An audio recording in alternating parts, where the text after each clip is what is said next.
آج میں آپ کو 6 ایسے کلمات بتاؤں گی جس کو پڑھنے سے آپ کا رزق کشادہ ہو جائے گا اور آپ کی بہت ساری پریشانیاں اور بہت ساری تکلیفیں دور ہو جائیں گی۔ تو پلیز اس کو ایک دفعہ ضرور سنیے گا اور سننے کے بعد ایک دفعہ شیئر ضرور کیجیے گا۔ پہلا، رب نجنی من القوم الظالمین، اے میرے رب مجھے ظالم لوگوں سے بچا لیجئے۔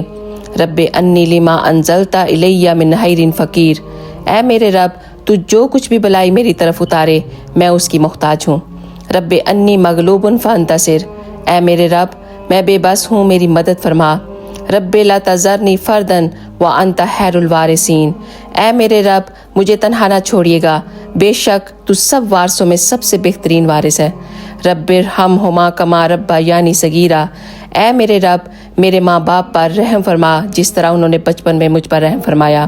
ربنا اغفر لی ولوالدی وللمؤمنین یوم یقوم الحساب، اے میرے رب مجھے اور میرے والدین کو اور سب مومنین کو بخش دینا جس دن تو حساب قائم کرے، آمین۔